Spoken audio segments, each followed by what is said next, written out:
अस्सलाम वालेकुम जी, सुबह खैर, लंदन से गुड मॉर्निंग। सबसे पहले तो एक बात, यानी जब मैं ये रिकॉर्ड कर रहा हूँ व्लॉग, तो पाकिस्तान के सुप्रीम कोर्ट में पीटीआई की अपील पर लाहौर हाई कोर्ट के फैसले के ख़िलाफ़, जो कल ही आया था हमजा शहबाज का इंतखाब जो कालअदम करार दिया गया, उसके खिलाफ सुप्रीम कोर्ट में मतलब मुकर्रर हो गई है समाअत के लिए चीफ जस्टिस बंदयाल, उमर अता बंदयाल, जो कि बीमार थे, अदरवाइज़ 3 दिन से नहीं आ रहे थे। आज उनकी सेहत एकदम ठीक हो गई और वो कोर्ट में आ गए। और फैसला जो भी आएगा उसका ताल्लुक ना आइन से होगा ना कानून से होगा। फैसला जो है वो बुनियादी तौर पे उस लड़ाई जो एक्चुअल जारी है पीछे पर्दे के, ये फैसला हमें ये बताएगा कि आज उस लड़ाई में कौन सा धड़ा जीता है। असल लड़ाई जो पहले बयान कर चुके हैं, असल लड़ाई जो है वो सिर्फ ये है कि नवंबर में एक एक्सटेंशन होनी है, तो जनरल कमर जावेद बाजवा को ही एक्सटेंशन देनी है। ज़ाहिर है कि 6 साल के बाद भी उनकी ख्वाहिश है कि मज़ीद वो रहें, कोई और नया चीफ ना आए। शहबाज शरीफ की मुमकिन है बिल्कुल यही ख्वाहिश हो, और भी उनके साथ अकेले तो नहीं, सर्विंग हो सकता है, बहुत से ऑफिसर हो, बहुत लड़ाई वही है कि जनरल बाजवा को एक्सटेंशन मिलनी है कि नए चीफ ने आना है। ये सारी लड़ाई वो है। तो ये नहीं, एक तरफ वो लोग हैं जो एक्सटेंशन के हामी हैं, जनरल बाजवा को एक्सटेंशन देने के हामी हैं। ये लोग शहबाज शरीफ की मुस्लिम लीग में हैं, शहबाज शरीफ की हुकूमत में हैं। ये लोग आपको पीपल्स पार्टी में तो खैर बिल्कुल मिलेंगे, बाकी भी जमातों में मिल जाएंगे, यानी गैर जानिबदार भी बाज़ मुमकिन है कि ऐसा किसी लॉजिक की बुनियाद पर चाहें। लकीर दूसरी वो है जो कह रही है कि नहीं, जनरल बाजवा की लेगेसी, अब जनरल बाजवा को जाना चाहिए। यानी 6 साल हो गए हैं, एक एक्सटेंशन हो गई है, बहुत हो गया। और इनके दौर में फ़ौज की जो गालम गलोच है वो तो कभी माजी में नहीं हुई। लिहाजा अब इनको, फ़ौज को अगर अपना इमेज बेहतर करना है तो जनरल बाजवा को जाना होगा, नया चीफ आए। यानी इसमें क्या क्या मतलब, क्यों जनरल बाजवा को एक और एक्सटेंशन दी जाए। अच्छा, दूसरी जानिब ये एक्सटेंशन मुखालिफ ग्रुप है। ये जो एक्सटेंशन मुखालिफ ग्रुप है ये आपको PMLN में भी मिलेगा। बहुत ज़्यादा लोग नजर आती जो आज हुकूमत में नहीं है, हुकूमत से बाहर बैठे हुए हैं, ठीक है। दूसरी जानिब आपको ये लोग, पीटीआई तो खैर सारी की सारी खड़ी हुई है। मतलब इमरान खान का तो मामला ही है कि तू मैनू कढ़िया तो मैं तैनू नहीं हुन रहन देना, बच्चे तू गलत बंदे नाल पंगा ले लिया। इमरान खान तो ये कह रहा है ना। अच्छा, पीपल्स पार्टी है, Peoples Party again very smart and very clever, intelligently, वो इसमें बज़ाहिर को फरीक नहीं है। एक्सटेंशन हो तब भी ठीक है, ना हो तब भी ठीक है। यानी वो इस मामले में ज़्यादा से ज़्यादा फ़ायदा उठाने की कोशिश कर रहे हैं, जो उनका हक है। कोई भी सियासी जमात ये करेगी। अब आगे बढ़े तो एक कन्वेंशन में कल इस्लामाबाद में कुछ तकरीरें हुई इमरान खान की मौजूदगी में, और वो तकरीरें ज़ाहिर है डॉक्टर मोईद पीरज़ादा ने भी की, अयाज मीर ने भी की, और इमरान रियाज खान ने भी की।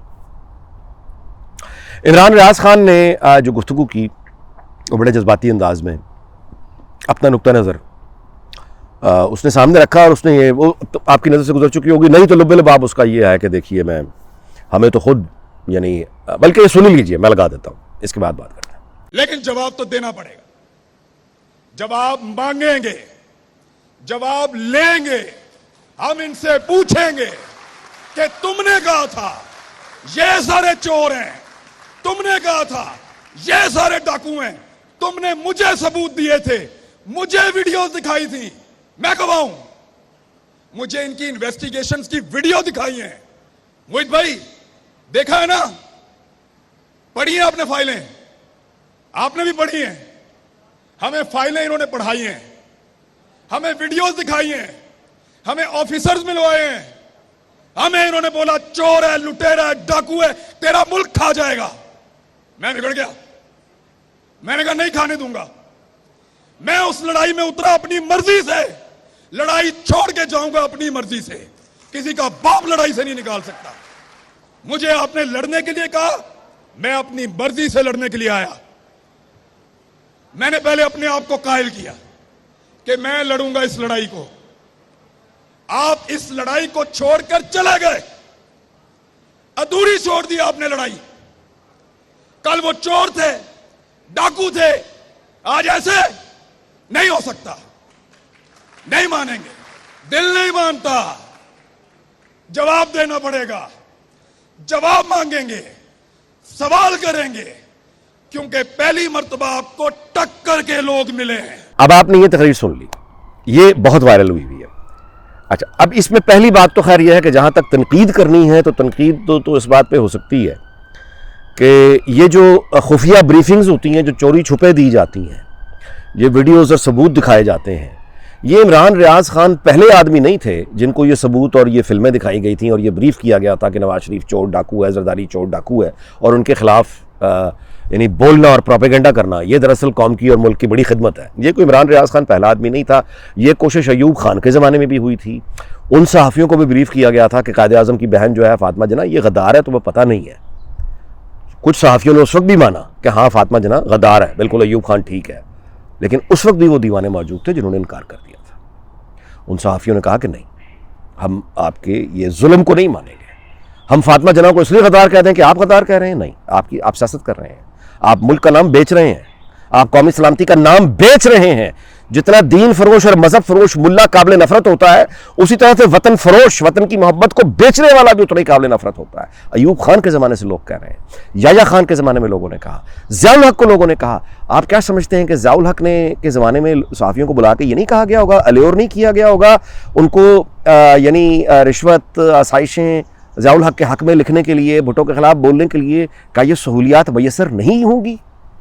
लोग पति बन गए, करोड़पति बन गए ज़ियाउल हक के ज़माने में। उनके यार दोस्त देखे तो सही, ज़ियाउल हक के दौर के ये Chaudhry Ghulam Hussain by the way one of them, बड़ा ये, और मतलब बुजुर्ग शामी साहब, मुजीबुर रहमान शामी साहब ज़ियाउल हक के बड़े करीब, तो मतलब मामला को कम तो नहीं की फिर उन्होंने मेरा। लेकिन वो लोग भी थे जो ज़ियाउल हक के ज़माने में इस तरह की ब्रीफिंग्स को नहीं मान रहे थे और किले में जा रहे थे, जेल जा रहे थे, कोड़े खा रहे थे। खबर नहीं हाशमी कोड़े खा रहा था। आप मेरी बात समझ रहे? अच्छा, फिर ये परवेज़ मुशर्रफ में भी यही ब्रीफिंग्स उस दौर में कुछ सहाफ़ियों को दी गई थी, कुछ इधर हो गए, कुछ उधर हो गए, तो इसमें नई बात नहीं है। अभी मौजूदा सेटअप में ये जो ब्रीफिंग्स हैं, आपके ख्याल में इस तरह की ब्रीफिंग्स और ये कैमरा और ये रिकॉर्डिंग और ये मतलब है अहमद दुरानी को नहीं दिखाई गई होंगी, उमर चीमा को नहीं दिखाई गई होंगी, मतलब है और जो काबिल एहतराम लोग हैं, मतलब जितने भी आप प्रोफेशनल जर्नलिस्ट आप निकालें, वो एंकर हों, रिपोर्टर्स हों, इनके ऊपर ये इस तरह की कारीगरियाँ नहीं चली होंगी। यही फ़र्क होता है। जर्नलिस्ट क्वेश्चन करता है, वो इस तरह की सीक्रेट ब्रीफिंग्स में भी क्वेश्चन करता है कि ये आपकी बात लॉजिक को इस आपकी बात को मान रही है, आइन कानून के मुताबिक आप बात कर रहे हैं, ये क्या कह रहे हैं आप? चूंकि मैं उसकी मिसाल अहमद दुरानी है भाई। अहमद दुरानी ने Papa John's general Asim Bajwa का जब ये स्कैंडल लेके आया है, तो अहमद दुरानी को पहला जो ऑफर हुआ वो क्या था कि आपको अमेरिका में पापा जॉन्स की ब्रांच चाहिए, आपको ब्रांच दे देते हैं, पाकिस्तान में चाहिए, पाकिस्तान में दे देते हैं, कैश पैसा चाहिए, दुनिया के जिस शहर में चाहें इंतजाम करके दे देते हैं। ये खबर ना चलाओ।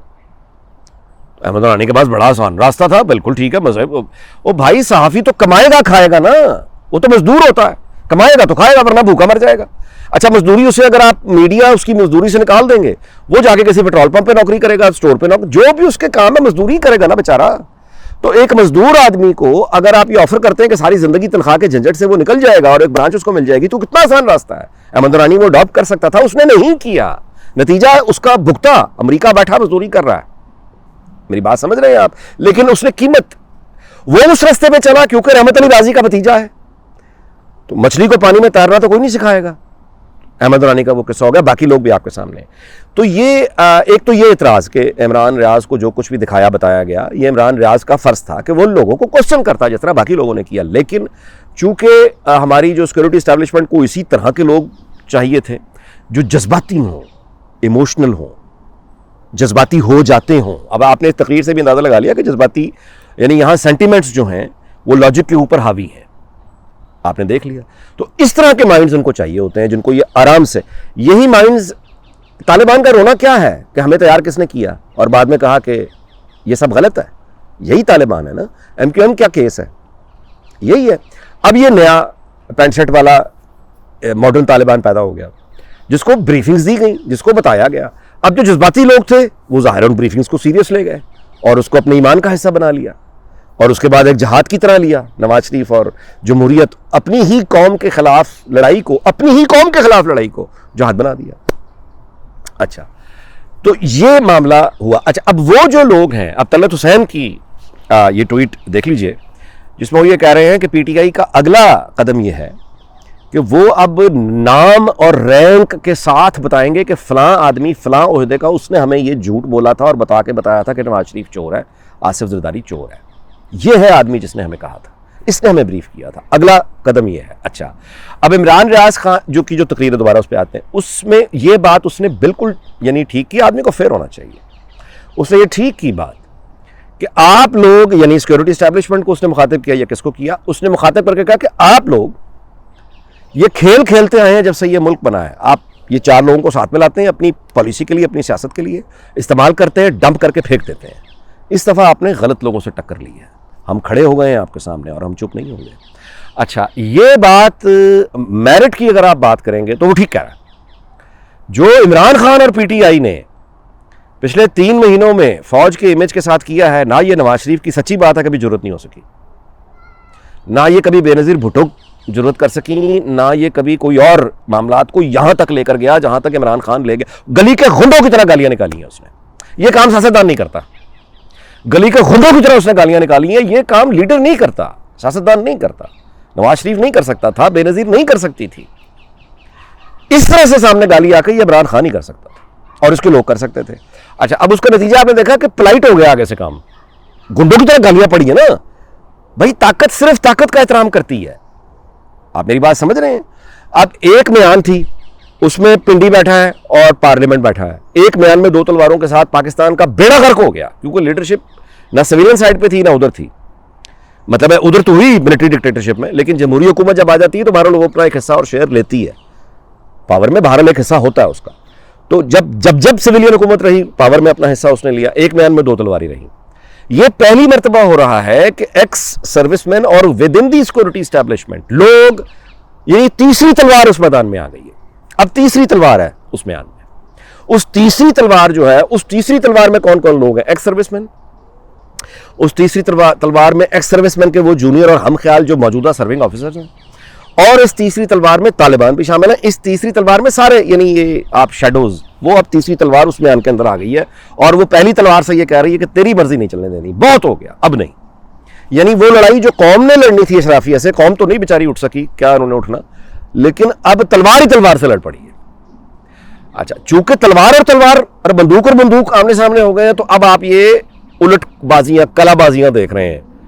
अदलिया की कलाबाजियां, इलेक्शन कमीशन की कलाबाजियां, मीडिया की कलाबाजियां, बड़े बड़े सियासतदानों की कलाबाजियां, सुबह कुछ, शाम कुछ, आज कुछ, कल कुछ। वो सच्चे हैं भाई। परवेज लाई जैसे ये चौधरी परवेज लाई के खानदान, मतलब है लड़ाई इतनी बड़ी कंफ्यूजन है कि इसने खानदानों के खानदान उड़ा दिए। ये इतना बड़ा क्राइसिस पाकिस्तान में इस वक्त चल रहा है, इतना बड़ा क्राइसिस है पाकिस्तान में इस वक्त। लेकिन बतौर मुहब्ब वतन पाकिस्तानी, मैं इस क्राइसिस पे परेशान होने से ज़्यादा मुझे इत्मीनान है, क्योंकि इस बोसीदा निज़ाम जिसके अंदर तजाद मौजूद है, इसका अंजाम यही होना था। ये अभी और बढ़ेगा। इसमें अल्लाह जाने अब क्या कलाबाजियां आनी है, क्योंकि इसके बारे में कुछ भी प्रेडिक्ट करना पागलपन है। इसके बारे में कुछ प्रेडिक्ट करना ये कोई होशमंदी नहीं है, क्योंकि वजह यह है कि ये सब कुछ पहली बार हो रहा है जो हो रहा है। इसका माजी में कोई मिसाल नहीं है। तो आप, हाँ, पाकिस्तान में तो मिसाल नहीं है, बाकी मुल्कों की मिसाल आप तारीख उठा के जरूर देख सकते हैं कि वहां पर जब पावर ग्रुप्स की लड़ाई हुई तो फिर क्या हुआ, या उस मुल्क में जब पावर ग्रुप्स की लड़ाई हुई, स्पेनिश सिविल वॉर्स हुई, अमेरिकन सिविल वॉर तो खैर चलो उस तरह से नहीं, लेकिन फ्रेंच रेवोल्यूशन भी इज अ डिफरेंट, उससे चले आप किसी ना किसी गैर मामूली हालात पाकिस्तान में मौजूद हैं। और मुमकिन है कि इन गैर मामूली हालात में बड़ी धचके खाने के बाद हम कम से कम एक फैसला करने में कामयाब हो जाएं कि ये मुल्क आखिर चलाना किसने है। सियासी लीडरशिप ने चलाना है, सियासत करते हुए आइन की हुक्मरानी होनी है या नहीं होनी, ठीक है ना। तो वो है बेसिकली ये सर। अच्छा जी, आप गुफ्तगू ज़रा लंबी हो गई, वीलॉग लंबा हो गया, माजरत। इंशाल्लाह ताला अगले वीलॉग में आपसे मुलाकात होगी। और अपना बहुत ख्याल रखिएगा। अल्लाह ताला पाकिस्तान को, उसके तमाम हमसायों को और दुनिया भर को, बरतानिया अमरीका समेत सबको शाद और आबाद रखे। आपसे अगले वीलॉग में मुलाकात होगी। अपना ख्याल रखिएगा। अल्लाह हाफ़िज़।